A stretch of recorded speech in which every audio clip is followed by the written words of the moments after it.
একটা দিন আমার জ্বর আসে নাই, এর কি ব্যাখ্যা দিবেন? সায়েন্স যদি এটাই বলে যে মুসাফা করলেই ভাইরাস হবে, মুসাফা করলেই ভাইরাস হবে, তাহলে আমার হইল না কেন? এর ব্যাখ্যা দেন। কোনো ব্যাখ্যা নাই। এরপরেও আল্লাহ বিশ্বাস করবে না, এরপরেও আল্লাহ বিশ্বাস করবে না। জামজাম কূপ, জামজাম কূপের পানির ব্যাখ্যা দেন, কিভাবে এত পানি চলছে, শেষ হচ্ছে না কেন? আমাদের চিন্তা ভাবনা চেঞ্জ করেন। ও যা বলবে তার 100% সত্যি হতে হবে এমন নয় বিষয়টা। এর উপরে আল্লাহ পাকের জ্ঞান আছে, আল্লাহর হুকুম চলে, আল্লাহর হুকুমই সবকিছু। এর বাইরে মানুষ প্রোটেকশন নিবে, সুস্থ থাকবে, সে তার মেডিকেল রুটিনগুলো ঠিকঠাক মতো চলবে, ঠিক আছে, কিন্তু এত বেশি কেন মাথায় নিতে হবে যে আল্লাহকে মানুষ ভুলে যাচ্ছে? সব কিছুর ঊর্ধ্বে মনে হয় যে বস্তুবাদীতে আল্লাহ অনেক পরের আল্লাহ। ব্যাপারটা কেন এমন কেন হলো? আমরা দিন দিন আমাদের সাইকোলজি এমন জায়গায় নিয়ে যাচ্ছি যে চিন্তা ক্ষেত্রে আমরা বুদ্ধিবৃত্তিকভাবে শিফট করছি। আল্লাহ পাক বোঝার তৌফিক দান করুন। আমি আসেন, কোন জায়গায় ছিলাম? প্রথম আকাশ, আকাশের দরজা আছে, নক করা হচ্ছে। আরেকটা কথা বলি, এই পুরো মহাবিশ্বে যতদূর পর্যন্ত আলোচনা হয়েছে এগুলো প্রথম আকাশের অন্তর্ভুক্ত, এরপরে দ্বিতীয় আকাশ। কথা কি বুঝতে পারছেন? এই সবকিছু প্রথম আকাশের মধ্যে, এত গ্যালাক্সিস, এত গ্রহ, এত নক্ষত্র সবকিছু। ওই দিক থেকে আওয়াজ আসছে যে কে আপনারা, কে? জিবরাইল আলাইহিস সালাম বলছেন আমি জিবরিল। ওই দিকে প্রহরী বলছেন আপনাকে কি পাঠানো হয়েছিল? জিবরিল আমিন বলছেন হ্যাঁ আমাকে পাঠানো হয়েছে। আপনার সাথে কে? আপনার সাথে, আমার সাথে মুহাম্মদুর রাসূলুল্লাহ সাল্লাল্লাহু আলাইহি ওয়াসাল্লাম। দরজা খুলে দেওয়া হলো, প্রবেশ করা হলো। তিনি দেখলেন একজন ব্যক্তি একবার ডানে তাকাচ্ছেন, একবার বামে তাকাচ্ছেন। ডান দিকে তাকাচ্ছেন, হাসছেন, বাম দিকে তাকাচ্ছেন, কাঁদছেন। নবী সাল্লাল্লাহু আলাইহি ওয়াসাল্লাম জিজ্ঞাসা করলেন উনি কে আর উনি এমন করছেন কেন? তাকে বলা হলো তিনি হচ্ছেন আমাদের সবার আদি পিতা আদম আলাইহিস সালাম। যখন ডান দিকে দেখছেন, ডান দিকের রূহগুলো হচ্ছে জান্নাতি রূহ, এগুলোকে দেখে তিনি হাসছেন, তার সন্তানদের মধ্যে এই মানুষগুলো জান্নাতে যাবে। যখন বাম দিকে তাকাচ্ছেন, তার সন্তানদের এই রূহ দেখে তিনি কষ্ট পাচ্ছেন, এরা জাহান্নামে যাবে। আর আমি বলে রাখি, সহিহ বুখারীতে 4 বার হাদিস এসেছে যে আদম আলাইহিস সালামকে কিয়ামতের মাঠে আল্লাহ পাক ডেকে নিয়ে আসবেন এবং বলবেন তোমার সন্তানদের মধ্য থেকে জান্নাতি জাহান্নামী আলাদা করে দাও। আদম আলাইহিস সালাম বলবেন কতজন হে আল্লাহ? আল্লাহ বলবেন প্রতি 1099 জনকে জাহান্নামের জন্য আলাদা করে দাও। বলেন নাউযুবিল্লাহ, ইন্না লিল্লাহি ওয়া ইন্না ইলাইহি রাজিউন। প্রত্যেক 1099 জন মানুষ জাহান্নামে যাবে। আল্লাহ পাক আমাদেরকে হেফাজত করুন, আমিন। তবে সবচেয়ে বেশি মানুষ যারা জান্নাতে যাবে তারা এই উম্মতের মধ্যে, এটা সুখবর। সবচেয়ে বেশি মানুষ যারা জান্নাতে যাবে তারা এই উম্মতে মুহাম্মাদের মধ্যেই হবে। তারপরেও আরেকটা দুঃসংবাদ যে এই উম্মতের মধ্যে 73টা দল হয়ে যাবে, যার মধ্যে 72 দল জাহান্নামে যাবে, একটা দল জান্নাতি। মা আলা আলাইহি ওয়া আসহাবি, আমি যার উপরে আছি আমার সাহাবীরা যার উপরে আছেন। অতএব আমরা আমাদের আকীদা আমলগুলোকে আল্লাহ রাসূল সাল্লাল্লাহু আলাইহি ওয়াসাল্লাম এবং সাহাবীদের আকীদা আমলের সাথে মিলাই ইনশাআল্লাহ আমরা জান্নাতে যাব। আরেকটা কথা হচ্ছে এই উম্মতের মধ্যে যারা শিরক না করে মারা যাবে, শিরকের গুনাহ না করে মারা যাবে, হয়তো অন্য বড় গুনাহ আছে, আল্লাহ চাইলে তাদের সমস্ত গুনাহকে মাফ করে জান্নাতে দিতে পারেন। সাবধান থাকবেন শিরক থেকে, আল্লাহ পাক সবাইকে শিরক থেকে মুক্ত রাখুন, আমিন। আদম আলাইহিস সালামকে দেখে তিনি সালাম দিলেন, তিনি সালামের প্রতি উত্তর দিলেন, মারহাবা জানালেন এবং এগিয়ে চললেন। দ্বিতীয় আসমানে নবী সাল্লাল্লাহু আলাইহি ওয়াসাল্লাম সাক্ষাৎ হচ্ছে দুজন নবীর সাথে। একজন ঈসা ইবনে মারইয়াম, নাম শুনেছেন? তিনি সেই নবী যিনি মসিহুদ দাজ্জালকে হত্যা করবেন এবং এই পৃথিবীতে তিনি আবারও ফিরে আসবেন ইনশাআল্লাহ। নেটোকে ঠেকাতে পারবে না, জিউসরা তাকে ঠেকাতে পারবে না, ইসলামের অন্যান্য যে বিরোধী শক্তি তারা তাকে ঠেকাতে পারবে না। তিনি পৃথিবীতে আসবেন, সিরিয়ার দামেস্কের সাদা মিনারের উপরে তিনি অবতরণ করবেন দুইজন ফেরেশতার কাঁধে ভর দিয়ে। যখন তার চুল দিয়ে টপটপ করে পানি পড়তে থাকবে এবং এই ঘামগুলো বা পানিগুলো দেখতে মুক্তার মতো মনে হবে। হাদিস এভাবে স্পষ্ট এসেছে, হাদিস এভাবে স্পষ্ট এসেছে, টাটকা। যে কোনো আলেমকে জিজ্ঞাসা করেন আপনাকে বলে দিবেন ইনশাআল্লাহ। তিনিই হত্যা করবেন মসিহুদ দাজ্জালকে প্যালেস্টাইনের বাবেলুদ নামক জায়গায়। বাবেলুদ কোথায় এখন দেখে নিয়েন, ওই জায়গাটা কাদের দখলে আছে। তার সাথে আরেকজন নবীকে দেখলেন নবী সাল্লাল্লাহু আলাইহি ওয়াসাল্লাম, তার নাম ইয়াহইয়া আলাইহিস সালাম, ঈসা ইবনে মারইয়ামের খালাতো ভাই, বা দুজনের মাঝে একটা সম্পর্ক আছে, আমি এই মুহূর্তে ভুলে গেছি, এরকমই কিছু একটা হবে। ইয়াহইয়া আলাইহিস সালাম সেই নবী যার নাম আল্লাহ পাক নিজে রেখেছেন, সুবহানাল্লাহ। তিনি সাইয়্যিদ ছিলেন, নেতা ছিলেন, নবী ছিলেন। একইভাবে সালাম বিনিময় হলো, নবীজি এগিয়ে চললেন সাল্লাল্লাহু আলাইহি ওয়াসাল্লাম। তৃতীয় আকাশে তিনি দেখলেন আরেকজন নবী, তাকে বলা হলো তিনি হচ্ছেন ইউসুফ আলাইহিস সালাম, যাকে পুরো পৃথিবীর অর্ধেক সৌন্দর্য দেওয়া হয়েছে। আর আপনারা জানেন সূরা ইউসুফ একটা সূরা আছে, আর এই সূরা ইউসুফ জুলাইখার প্রেম কাহিনী নয়, বরং এই সূরা হচ্ছে ইউসুফ আলাইহিস সালামের সাথে তার পিতা ইয়াকুব আলাইহিস সালামের প্রেম কাহিনী। ভালো করে পড়ে দেখবেন। কিভাবে বললাম? ছেলের শোকে কাতর হয়ে বাবা কাঁদতে কাঁদতে অন্ধ হয়ে গেছেন, আপনার গার্লফ্রেন্ড কি আপনার জন্য অন্ধ হয়েছে? যখন ইউসুফ আলাইহিস সালাম একটা রুমাল পাঠালেন, মনে আছে, তার বাবার চোখে দেওয়ার জন্য, দূর থেকে, যোজন যোজন দূর থেকে তার পিতা বলছেন, আমি ইউসুফের গন্ধ পাচ্ছি। বাবার ছেলের এমন প্রেম কাহিনী আপনি কোথাও পাবেন না। এটা সূরা ইউসুফ, পড়ে দেখেন। আর ইউসুফ আলাইহিস সালামের যে চরিত্র ছিল, তার চেহারার চেয়ে চরিত্র আরো বেশি সুন্দর ছিল। তাকে জেনার অফার করা হচ্ছে, তিনি বলছেন আল্লাহকে আমি ভয় করি। আর যুবকদেরকে আমরা বলতে চাই যে যদি আপনি জেনা থেকে দূরে থাকতে পারেন, যদি শুধু জেনা থেকে দূরে থাকতে পারেন, আল্লাহ পাক আপনার যে কোনো দোয়া কবুল করবে ইনশাআল্লাহ। নিশ্চিত মৌতের হাত থেকে আল্লাহ আপনাকে বাঁচাতে পারেন যদি আপনি জেনা ছাড়তে পারেন। জেনা মানে শুধু ফিজিক্যাল রিলেশন নয়, জেনা মানে রাতের বেলা জেগে কথা বলাও, অনলাইনে চ্যাটিং করাও, আপনার বান্ধবীর সাথে কফি খাওয়াও, সবকিছুই জেনার অন্তর্ভুক্ত। এগুলো ছাড়তে পারলে আল্লাহ পাক আপনার দোয়া কবুল করবেন ওইভাবে যে 3 জন ব্যক্তি গুহায় আটকা পড়েছিল, মনে আছে? গুহার মুখের মধ্যে একটা পাথর এসে গেল, সবাই বলছে আজকে আর বাঁচার বুদ্ধি নাই, নিজের আমল দিয়ে আল্লাহর কাছে বাঁচতে চাও। তার মধ্যে একজন বলছে আল্লাহ আমার চাচাতো বোন ছিল, তাকে পেতে চাইতাম, সে রাজি হয়ে গিয়েছিল 100 স্বর্ণ মুদ্রা বিনিময় করতে তার রানের মাঝখানে। সে ওই সময় বলেছে তুমি আল্লাহকে ভয় করো, আমি মুদ্রাও দিয়ে দিয়েছি, ওখান থেকে আমি জেনা না করে চলে আসছি। আল্লাহ এই কাজ যদি তোমার পছন্দ হয়ে থাকে, আজকে এই মৃত্যুর হাত থেকে আমাকে বাঁচাও। এই পাথর সরে গেল। এটা দলিল দিলাম, জেলা ছাড়তে পারলে আপনার দোয়া, যে কোনো দোয়া আল্লাহ কবুল করবেন ইনশাআল্লাহ। শুধু তাই নয়, আরশে আজিম আল্লাহ পাকের সবচেয়ে বড় সৃষ্টি, এর নিচে আল্লাহ পাক 7 শ্রেণীর মানুষকে ছায়া দিবেন। তার মধ্যে এক শ্রেণী হচ্ছে সেই যুবক যাকে কোনো সুন্দরী নারী আহ্বান করেছে খারাপ কাজ করার জন্য, উচ্চ বংশের, সে বলেছে আমি আল্লাহকে ভয় করি। পারবেন ইউসুফের মতো হতে? আল্লাহ পাক তৌফিক এনায়েত করুন, আমিন। আপনি জেনা থেকে দূরে থাকেন, আল্লাহ পাক আপনার ঘরে খাদিজা রাদিয়াল্লাহু আনহার মতো মেয়ে দিবেন ইনশাআল্লাহ। আপনি 10টা ঘাটের পানি খেয়ে আসবেন, দেখবেন এমন বউ আল্লাহ কপালে জুটাইছে, সে মাশাআল্লাহ 20 ঘাটের পানি খাওয়া। হ্যাঁ, কিফাউন কিরাম, আল্লাহ পাক একদম দুনিয়াতে ইকুয়ালি ডিল করেন। আল্লাহ পাক আপনাদের প্রত্যেকের পারিবারিক জীবনটা সুখী করুন, দোয়া করি, আমিন। ইউসুফ আলাইহিস সালাম তারপরে এগিয়ে চললেন, প্রত্যেক আকাশেই মারহাবা মুসাফা হচ্ছে এবং সালাম হচ্ছে। 4র্থ আকাশে নবী সাল্লাল্লাহু আলাইহি ওয়াসাল্লাম দেখছেন ইদ্রিস আলাইহিস সালাম। ইদ্রিস আলাইহিস সালামের কথা সূরা মারিয়ামের মধ্যে আছে, পড়ে দেখবেন। সালাম বিনিময় হলো, নবীজি এগিয়ে চললেন। 5ম আকাশে তিনি দেখছেন হারুন আলাইহিস সালাম। কার ভাই? মুসা আলাইহিস সালামের ভাই। তিনি কিন্তু মুসা আলাইহিস সালামের সাথে ফেরাউনের সামনে গিয়ে দাওয়াত দিয়েছেন, মনে আছে? আরেকটা কথা বলি, কোরআনে দাড়ির দলিল আছে? দাড়ি বলবে নাই। কোরআনে কোথায় দাড়ির দলিল আছে বলেন তো দেখি, কে বলতে পারবেন? কঠিন প্রশ্ন। 500 টাকা পুরস্কার দিব আমার পক্ষ থেকে, জান। যদি 500 কোনো টাকাই না, টাকার মান দিন দিন কমছে। কোন সূরায় দাড়ির কথা আছে কে বলতে পারবেন? আলেম ওলামা বাদ, তারা তো পারবেন। আমরা সিভিলিয়ানদের জিজ্ঞাসা করছি, সাধারণ জনগণ, কে পারবেন বলেন? কোন সূরায় দাড়ির কথা আছে? দাড়ি, কোরআনে একটা জায়গায় দাড়ির কথা আছে, কে বলতে পারবেন? দেখছেন, আল কোরআনের আলো ঘরে ঘরে জালো, তাই না?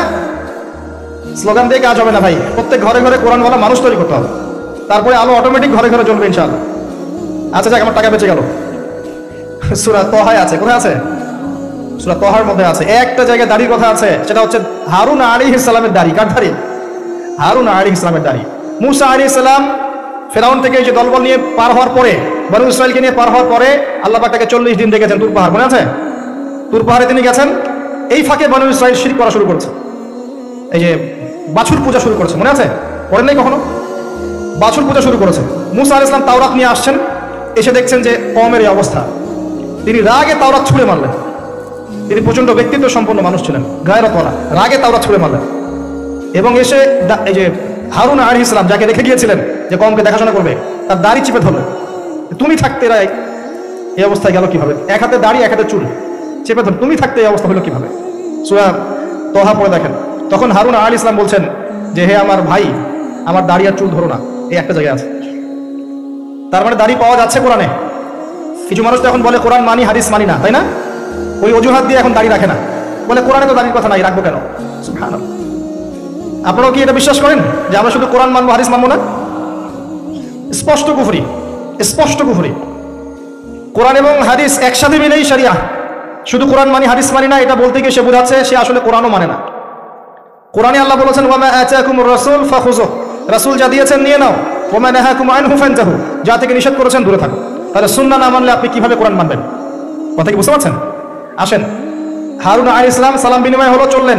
তারপরে 6ষ্ঠ আসমানে গিয়ে দেখলেন মুসা আলাইহিস সালাম, সেই যে ব্যক্তি। সালাম বিনিময় হলো, চলে যাচ্ছেন, আর মুসা আলাইহিস সালাম কাঁদছেন, কান্না করছেন। জিজ্ঞাসা করা হলো কেন কান্না করছেন? তিনি বললেন, আমার পরে একজন যুবক নবী হবে যার উম্মত আমার চেয়ে বেশি জান্নাতে যাবে, এটা চিন্তা করে আমি কান্না করছি। তিনি হচ্ছেন মুহাম্মদুর রাসূলুল্লাহ সাল্লাল্লাহু আলাইহি ওয়াসাল্লাম। তারপরে গিয়ে চললেন সপ্তম আসমান। সেখানে সপ্তম আসমান মানে 7 নম্বর মহাবিশ্ব, সেখানে গিয়ে দেখলেন যে বাইতুল মামুর নামে একটা জায়গা আছে, ঠিক কাবা ঘরের একদম এক্স্যাক্টলি উপরে, একদম সোজা উপরে বাইতুল মামুর নামে একটা জায়গা আছে। এটা হচ্ছে ফেরেশতাদের ইবাদতের জায়গা, তারা সেখানে তাওয়াফ করেন। প্রতিদিন 70,000 ফেরেশতা, প্রতি মুহূর্তে 70,000 ফেরেশতা এখানে তাওয়াফ করে, এবং যার একবার তাওয়াফের সুযোগ হয়েছে সে আর কখনো সুযোগ পাবে না, শেষ। আল্লাহ পাকের ফেরেশতাদের সংখ্যা চিন্তা করেন তাহলে। সেখানকার দেয়ালে হেলান দিয়ে আছেন ইব্রাহিম আলাইহিস সালাম, তার চেহারা একদম মুহাম্মদ সাল্লাল্লাহু আলাইহি ওয়াসাল্লামের মতো, এবং অনেক ছোট ছোট বাচ্চা তার সামনে খেলা করছে। ওই যে বাচ্চা কোরবানির কথা মনে আছে, যেসব মুমিন মুসলিমদের ছোট ছোট বাচ্চা কাচ্চারা নাবালক অবস্থায় মারা যায় না, তাদের আত্মাগুলো সেখানে চলে যায়, তারা সেখানে খেলা করতে থাকে। যারা পিতা পায়নি, যখন পিতার কথা মনে হয় খেলতে খেলতে, তখন তারা ইব্রাহিম আলাইহিস সালামের কাছে দৌড় দেয়। মায়ের কথা মনে হলে তার স্ত্রীর কাছে দৌড় দেয়। আমাদের যাদের সন্তান 2-1 মারা গেছে, এটা আমাদের পরকালে অ্যাসেট, পরকালের সম্পত্তি। কিয়ামতের মাঠে ওই ছেলে ওই মেয়ে আপনার হাত ধরবে, আঙ্গুল ধরে ফেলবে, ফেলে বলবে, আল্লাহ আমার বাবাকে মাফ করে দাও, না হলে আমি জান্নাতে যাবো না। তাই বেশি বেশি বাচ্চা কাচ্চা নিতে হয় সামর্থ্য অনুযায়ী, আর সামর্থ্য আল্লাহ দিবেন। যখন আপনি 4-5টা এরকম করে বাচ্চা কাচ্চা নিবেন, 2-1টা বাচ্চা মারা যেতে পারে, এগুলো আপনার পরকালের সম্পত্তি। এখন তো আমাদের জেনারেশনকে রেস্ট্রিক্টেড করার জন্য 2টো সন্তানের বেশি নয়, একটি হলে ভালো হয়। সুবহানাল্লাহ। মুসলিমদেরকে চতুর্দিক থেকে চাপে ফেলা, চতুর্দিক থেকে গলা চিপে ধরা। জনশক্তিতে রূপান্তরিত হলে কোনো সমস্যা আছে? চাইনিজদের জনসংখ্যা কত? চায়নার জনসংখ্যা কত? ম্যাক্সিমাম জনগণকে তারা জনশক্তিতে রূপান্তরিত করেছে। এই আপনার পশ্চিমারা ন্যাটো যত কিছু আছে, চায়নার এগেনস্টে কথা বলুক দেখি কত বড় সাহস। সারা বিশ্বকে নিয়ন্ত্রণ করে ফেলছে ওরা এখন। কই, তারা তো আর তারা যখন দেখেছে যে আমাদের আর প্রয়োজন নাই, তখন তারা একটা লস দিয়েছে ওদের কান্ট্রিতে। এটা মুসলিমদের জন্য প্রযোজ্য নয়। যাই হোক, সন্তান ওখানে গিয়ে মারা গেলে আপনার অ্যাসেট। এরপরে আসেন যারা ইচ্ছা করে সন্তান হত্যা করছে, গর্ভের সন্তান যখন জানছে যে এটা মেয়ে, তখন তাকে ফেলে দিচ্ছে। আবার অবৈধ সন্তান যারা অ্যাবর্শন করে নষ্ট করছে, এই যে হত্যাগুলো, এই প্রাণগুলোকে আল্লাহ পাক কিয়ামতের মাঠে জীবন্ত করবেন, এবং তাদেরকে দেখিয়ে ওই ব্যক্তিদেরকে চার্জ করা হবে যে কি অপরাধে তাকে হত্যা করা হয়েছে। সতর্ক হয়ে যান। আল্লাহ পাক এটাও বলেছেন, দারিদ্র্যের ভয়ে সন্তানকে হত্যা করো না, রিজিক আল্লাহ দিবেন ইনশাআল্লাহ। এই সমুদ্রের কোটি কোটি মাছকে আল্লাহ পাক খাওয়াতে পারলে আপনাকে আমাকেও খাওয়াতে পারবে ইনশাআল্লাহ, যদি না আমরা আমাদের রিজিকটা সংকুচিত করে ফেলি। মানুষের রিজিক কেড়ে খাচ্ছে সুদের মধ্য দিয়ে, মানুষের রিজিক কেড়ে খাচ্ছে সুদের মধ্য দিয়ে, অন্য কোনো বিষয় নাই, সুদ, রিবা। আসেন, সপ্তম আসমানে এই অবস্থা। এরপরে নবী সাল্লাল্লাহু আলাইহি ওয়াসাল্লামকে আরো সামনে নিয়ে যাওয়া হলো। এই জায়গার নাম সিদরাতুল মুনতাহা। কি নাম? সর্বশেষ জায়গা, যেখানে জিবরাইল আলাইহিস সালামও এর উপরে আর যেতে পারেন না। যদিও জিবরাইল আলাইহিস সালাম ফেরেশতাদের সর্দার, তিনিও যেতে পারেন না। তারপরে আরেকটা জগৎ আছে, ওই জগৎ থেকে আদেশ এই সিদরাতুল মুনতাহা পর্যন্ত আসে, এখান থেকে কালেক্ট করে নিচে নামানো হয়। আবার এখান থেকে কোনো আদেশ বা কোনো আদেশ না, এখান থেকে কোনো ফলাফল মুনতাহা পর্যন্ত নিয়ে যাওয়া হয়, সেখান থেকে উপরে তুলে নেওয়া হয়। ওটা একটা বর্ডার, কথা বুঝতে পারছেন? এটা একটা বর্ডার, নো ম্যানস ল্যান্ড। এই জায়গায় গিয়ে জিবরাইল আলাইহিস সালাম নিজের আকৃতিতে আসলেন, 600টা পাখা। কতগুলো পাখা? 600 পাখা। নবী সাল্লাল্লাহু আলাইহি ওয়াসাল্লাম বিব্রত বোধ করছিলেন, তিনি আবার আগের রূপে ফিরে আসলেন। এই জায়গায় বাহন চেঞ্জ করা হলো। এখানে নবী সাল্লাল্লাহু আলাইহি ওয়াসাল্লাম বলেছেন, আমি সিদরাতুল মুনতাহায় এমন কিছু রং দেখেছি, এত অপরূপ সৌন্দর্য দেখেছি, যেটা কোনো মানুষের পক্ষে ভাষায় প্রকাশ করা সম্ভব না। এটা শেষ সীমানা, এবং এটা একটা বড়াই গাছের মতো দেখতে। বড়ই গাছ না, আসলে বড়ই গাছের, কুল গাছের মতো দেখতে। এরপর আরেকটা বাহন আনা হলো, এটা বাহন চেঞ্জ করা হলো। এবার তিনি আরো ঊর্ধ্বে উঠে যাচ্ছেন, উঠছেন। একটা পর্যায়ে ওই জগতে যে ফেরেশতারা আছেন যারা আল্লাহ পাকের আদেশ লিখছেন, ওই আদেশগুলো লিখার যে কলমের খসখস শব্দ, এটা নবীজি শুনতে পারলেন। সুবহানাল্লাহ। নূরের পর্দার কাছাকাছি তাকে নিয়ে যাওয়া হলো, একদম আল্লাহ পাকের কাছাকাছি, আরো সে আজিমের কাছাকাছি। এখানে আল্লাহ রাব্বুল আলামিন সরাসরি তার সাথে কথা বললেন, যা ওহী করার তা করলেন, এবং স্পেশালি 3টা গিফট বা হাদিয়া দিলেন। কয়টা? 1 নাম্বার 50 ওয়াক্ত নামাজ। কত ওয়াক্ত? 2 নাম্বার সূরা বাকারার শেষের 3 আয়াত, আর 3 নাম্বার হচ্ছে একটা ঘোষণা, হে নবী মুহাম্মদ সাল্লাল্লাহু আলাইহি ওয়াসাল্লাম, তোমার উম্মতের কোনো ব্যক্তি যদি আমার সাথে শিরক না করে মারা যায়, আমি তাকে জান্নাতে দিয়ে দিব। আজকে এই মেরাজুন নবী নিয়ে অনেক আলোচনা হবে, কিন্তু আলোচনা হওয়ার পরে আমরা যদি এই নামাজের পাবন না হতে পারি, সূরা বাকারার শিক্ষা নিতে না পারি, বা শেষের আয়াত মুখস্থ করতে না পারি, শিরক ছাড়তে না পারি, আদতে আলোচনার কোনো ফায়দা নেই।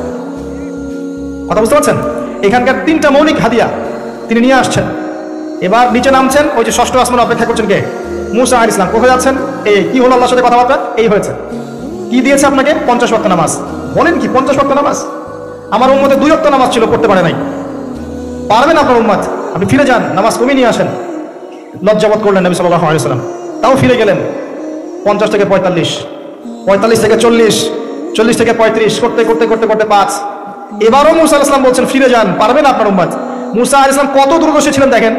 পারে উম্মত? ম্যাক্সিমামই তো পারে না। কথা ঠিক আছে না? ম্যাক্সিমাম উম্মতই কিন্তু পারছে না 5 ওয়াক্ত নামাজ পড়তে। মুসা আলাইহিস সালামের দূরদর্শিতা ঠিকই ছিল, পারবেন আপনার উম্মত? তিনি লজ্জাবোধ করলেন। আল্লাহ পাক বললেন তোমার উম্মতের জন্য 5 ওয়াক্তই ফিক্স করলাম, কিন্তু যদি 5 ওয়াক্ত তারা ঠিকঠাক মতো আদায় করে 50-এর নেকি দিয়ে দিব ইনশাআল্লাহ। এবং আরেকটা ঘোষণা দিলেন, সেটা হচ্ছে যে তোমার উম্মতের যে কোনো ভালো কাজকে 10 দিয়ে গুণ করে দেওয়া হবে। একটা নেকির কাজ করবেন 10 গুণ বৃদ্ধি করা হবে, কিন্তু একটা গুনাহ করলে 10 দিয়ে গুণ করা হবে না, একই থেকে যাবে। এবং আপনার উম্মতের কোনো ব্যক্তি যদি কবিরা গুনাহ ছেড়ে দেয়, কবিরা গুনাহ তো বোঝেন, বড় বড় গুনাহ ছেড়ে দেয়, তার সমস্ত সগীরা গুনাহ মাফ করে দেওয়া হবে। আর কি চাই? এবার নবী সাল্লাল্লাহু আলাইহি ওয়াসাল্লাম ফিরে আসছেন। এবার শোনেন আমাদের শিক্ষা।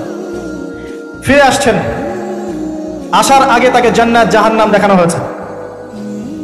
নবী সাল্লাল্লাহু আলাইহি ওয়াসাল্লাম যে বিষয়গুলো দেখেছেন, এর মধ্যে যেগুলো হাদিসে এসেছে আমি খুব সংক্ষিপ্ত আকারে বলছি, এবং এখান থেকে আমরা শিক্ষা নেবেন। মনে রাখবেন, এখন যেগুলো বলছি এগুলো এই উম্মতের জন্য খাস, আমাদের উম্মতে মুহাম্মাদের জন্য খাস। তিনি আসছেন, বারজাখের জগতি হোক আর জাহান্নামের শাস্তি হোক। একজন ফেরেশতাকে দেখলেন, তার মুখে হাসি নাই। কি নাই? জিবরাইল আলাইহিস সালামের সাথে কথোপকথন হচ্ছে, তিনি নবীজিকে সালাম দিলেন, সালামের উত্তর দেওয়া হলো, কিন্তু মুখে হাসি নাই। বাকি সবাই তার সাথে হাসি মুখে সাক্ষাৎ করেছেন, এই ফেরেশতা বাদ দিয়ে। তিনি জিজ্ঞাসা করছেন জিবরাইল আলাইহিস সালাম, তার মুখে হাসি নাই কেন? তাকে বলা হলো এই ফেরেশতার নাম হচ্ছে মালিক। কি নাম? সূরা যুখরুফের মধ্যে আছে, তার নাম হচ্ছে মালিক।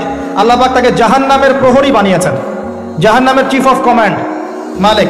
যখন থেকে আল্লাহ পাক তাকে এই দায়িত্ব দিয়েছেন, তার মুখের হাসি উঠে গেছে।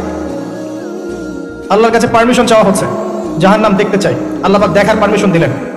নবী সাল্লাল্লাহু আলাইহি ওয়াসাল্লাম দেখে বললেন সেখানকার বেশিরভাগ অধিবাসী হচ্ছে নারী জাতি, এবং তিনি বললেন জাহান্নামে যাবে উদ্ধত এবং অহংকারীরা। জান্নাত দেখতে চাই, দেখানো হলো। জান্নাতের ডিটেইলস বর্ণনা নবীজি দিলেন ফিরে এসে। এমনকি ওমর রাদিয়াল্লাহু আনহুর একটা রুম, একটা কক্ষ, একটা গোরফাও দেখে এসেছেন।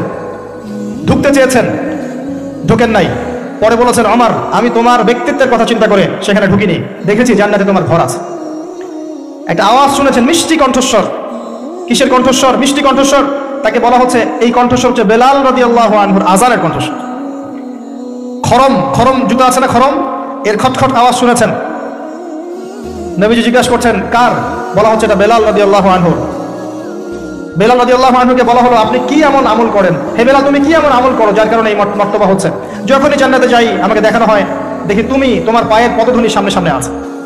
তখন বললেন ইয়া রাসূলুল্লাহ, আমি তো আসলে এক্সট্রাঅর্ডিনারি কোনো আমল করি না, কিন্তু আপনারা যা করেন তাই করি। কিন্তু যখনই আমি ওযু করি, আমার ওযু ছুটে গেলে আমি ওযু করি, আর ওযু করেই আমি 2 রাকাত নফল সালাত পড়ি, তাহিয়াতুল ওযু। এতটুকু কাজ করি। নবীজি বলেন এটাই সেই কাজ যার কারণে তোমাকে জান্নাতের এই মর্তবা দেওয়া হয়েছে। নবীজি আসছেন, দেখানো হচ্ছে। এবার শোনেন, দেখানো হচ্ছে একদল মানুষ যাদের আঙ্গুলগুলো লম্বা লম্বা, তামার লম্বা নখর। নখর বোঝেন? নখর। গাল এভাবে হ্যাঁচড়াচ্ছে, নিজের গাল নিজে হাসড়াচ্ছে, এবং নিজের দেহ থেকে গোশত তুলে ফেলছে, ভক্ষণ করছে। নবীজি জিজ্ঞাসা করলেন সাল্লাল্লাহু আলাইহি ওয়াসাল্লাম, এরা কারা? কি কারণে এদের শাস্তি হচ্ছে? তাকে বলা হলো এরা আপনার উম্মতের সেই সব ব্যক্তি যারা সবসময় গীবত আর সমালোচনায় ব্যস্ত থাকে। শিক্ষা নিয়ে নেন, আমার মনে হয় না আমার কিছু বলার প্রয়োজন আছে। এরা আপনার উম্মতের সেই সব ব্যক্তি যারা আপোষে গীবত, অপবাদ এবং সমালোচনায় ব্যস্ত থাকতো। তার মানে এই উম্মতের একটা বড় সমস্যা হবে গীবত। এটা কিন্তু দেখে এসেছেন নবীজি, ফিউচার, তাই না? এটা বারজাখের শাস্তি চলছে, এটা অন্য একটা জগৎ যেটাকে আপনি এখানকার সময় স্থানকাল দিয়ে ব্যাখ্যা করতে পারবেন না। এটা টাইম ট্রাভেলিং এর মতো। নবীজি আসছেন সাল্লাল্লাহু আলাইহি ওয়াসাল্লাম, দেখছেন, listen to me very carefully. এবার নবীজি দেখছেন এক শ্রেণীর মানুষ, পেট এইরকম ফোলা, অট্টালিকার মতো পেট ফোলা, আর ভিতরে সাপ কিলবিল করছে, এবং এদেরকে রক্তের নদীতে ফেলে মাথাটা ফাটিয়ে দেওয়া হচ্ছে। নবী জিজ্ঞাসা করলেন সাল্লাল্লাহু আলাইহি ওয়াসাল্লাম, এরা কারা? মর্মান্তিক শাস্তি দেওয়া হচ্ছে, এরা কারা? এরকম শাস্তি দেওয়া হচ্ছে, আপনি দেখলে আপনার কেমন লাগবে? নবীজিকে বলা হচ্ছে সাল্লাল্লাহু আলাইহি ওয়াসাল্লাম, এরা আপনার উম্মতের এইসব ব্যক্তি যারা ছিল সুদখোর, রিবাখোর। মানে এই উম্মতের অন্যতম বড় সমস্যা হবে রিবা, যেটা আমি বলেছি। প্রতিটা সেক্টরে রিবা।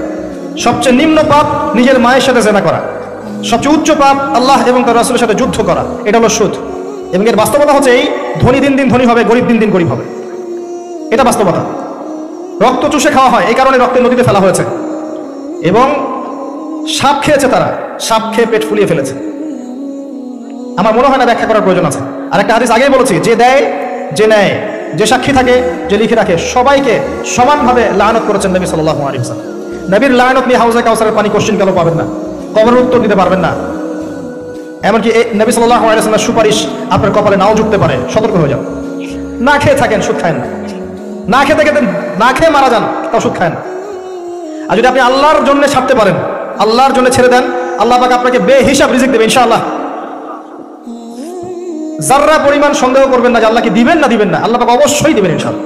ওয়া মান ইয়াতাওয়াক্কাল আলা আল্লাহ ফাহুয়া হাসবুহ, যে আল্লাহর উপর তাওয়াক্কুল করে আল্লাহ পাক একাই তার জন্য যথেষ্ট, আল্লাহ পাক যথেষ্ট। ওয়া ইয়ারযুকু মান ইয়াশা বিগাইরি হিসাব, আল্লাহ পাক বেহিসাব রিজিক দেন যাকে চান। মিন হাইসু লা ইয়াহতাসিব, এমন উৎস থেকে রিজিক দিবেন যে সে কল্পনা করে নাই। ছেড়ে দেন। কিন্তু বিশ্বের শুরু থেকে নিচ পর্যন্ত রিবা দিয়ে ভর্তি। একটা ছোট্ট গ্রামে যাবেন, দেখবেন একাধিক সুদী এনজিও কাজ করছে। এখন মা বোনরাও খুব বেশি সুদ খায়, ব্যাংকের মধ্য দিয়ে, সমিতির মধ্য দিয়ে, এইটা ওইটা ছল চাতুরি ঘুরিয়ে ফিরে কতভাবে যে খাওয়া হয় আল্লাহ ভালো জানেন। আল্লাহ পাক আমাদেরকে এই মহামারী থেকে হেফাজত করুন। সবচেয়ে বড় মহামারী চলছে বিশ্বে, এই ইকোনমিক মহামারী, রিবা কেন্দ্রিক মহামারী। এটা মুসলিমদের ঈমান আমল সব ধ্বংস করে দিয়েছে। আসেন, তিনি আসছেন, দেখলেন এক শ্রেণীর মানুষ আগুন, বড় বড় আগুনের দলা, এগুলো মুখে ঢুকাচ্ছে, পিছনের রাস্তা দিয়ে বের হয়ে যাচ্ছে। নাউযুবিল্লাহ পড়ি আমরা। জিজ্ঞেস করা হচ্ছে, কারা এরা? মর্মান্তিক শাস্তি হচ্ছে।